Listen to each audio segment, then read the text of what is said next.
talent being passed on to the next generation, and then the generation after that, and the generation after that is very, very limited.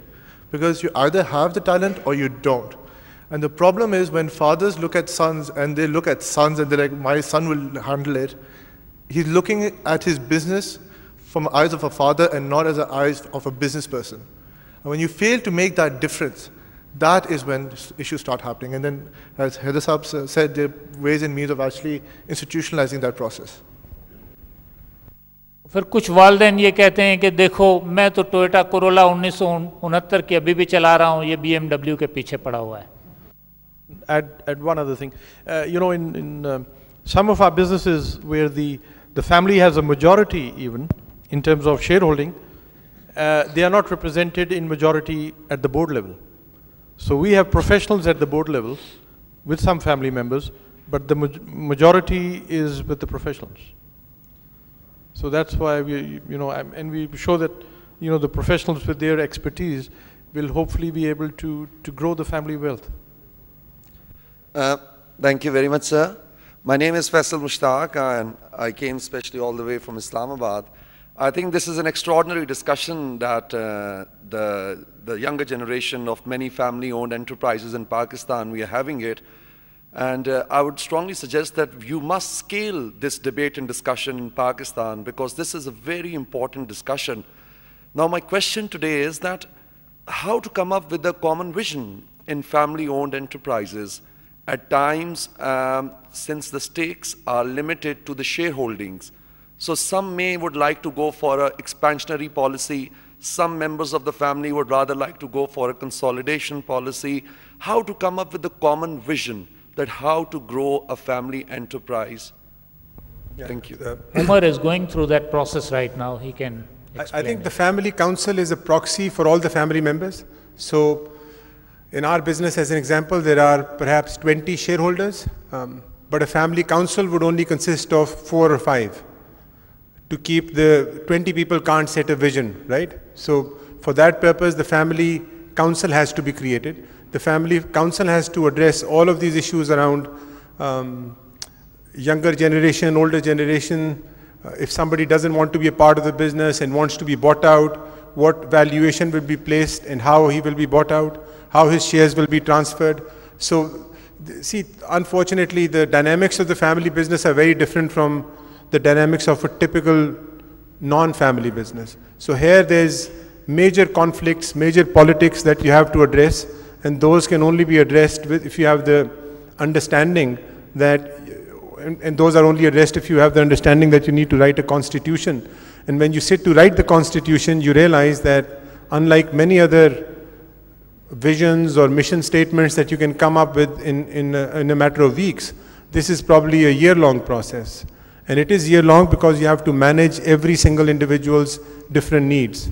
The individuals who are in the business today, the individuals who might be joining the business 5 years later, and the individuals who might be joining the business 10 years later. So it's an art to write a constitution. Many people go outside of this country to seek help. Most family business in Pakistan, family businesses don't have constitutions. I mean, I hate to give out numbers, but I'd say well over 90% don't have a family constitution and are waiting for a conflict to arise before they'll start even thinking on these lines.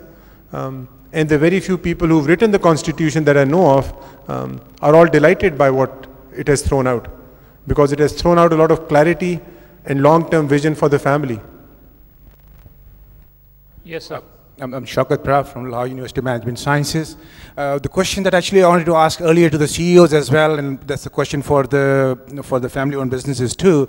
The world has changed substantially, since 80s because of the IT revolution, recently because of financial crisis.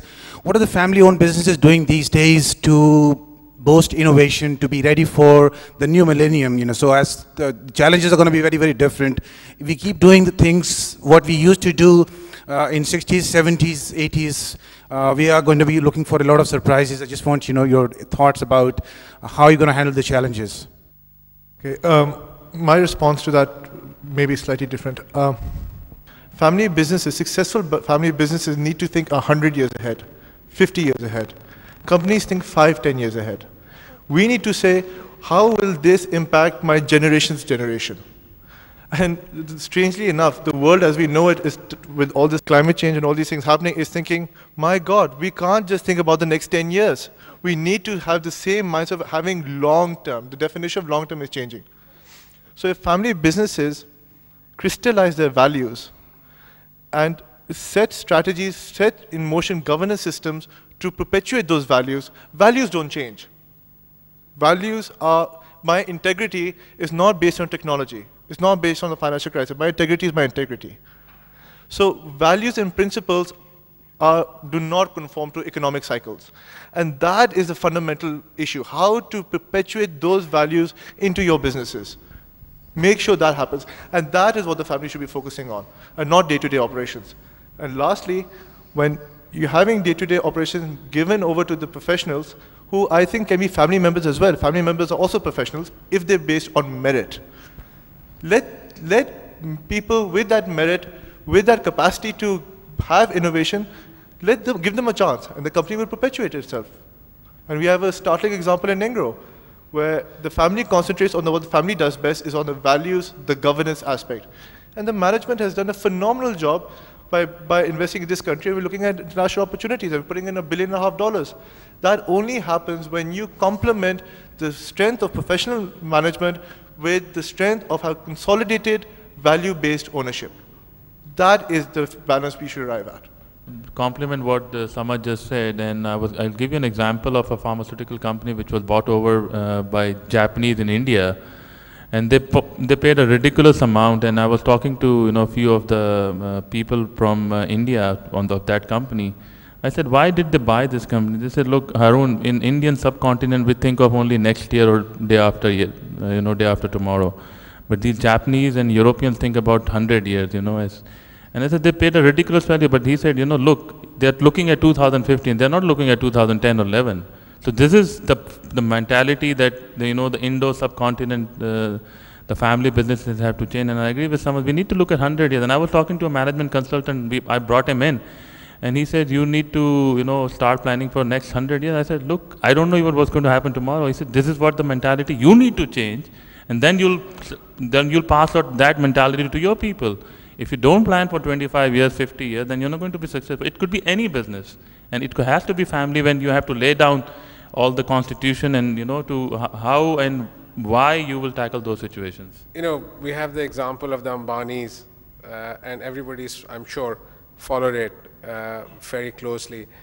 Conflict resolution is a very big issue in family businesses. And of course, I know of some families in Pakistan who have done many different things to resolve that, bringing in outside directors, bringing in so-called people with different nationalities on the boards and so on and so forth. Family businesses, like many family businesses, the SC Johnsons of this world and the SHVs of this world, the metros of this world are still held very, very closely by families, and they're very successfully managed it. So what is it that you are doing as business houses to resolve? Ambanis were not stupid, but they got into that mess. And it happens. So your constitution will not protect you. There'll be still stray people who would go to courts and this and that and do all sorts of things. So that is important. How do you keep the family unity and yet achieve your business objectives? I think it's a big challenge. Yeah, that the organization that I had together with ICAP and the PICG, we developed a guide on family-owned businesses, corporate governance for family-owned businesses. It's available on the website, www.cip.org. And one of the issues was actually the resolution of the conflicts. And recommendations were there to constitute a family council or a family advisory board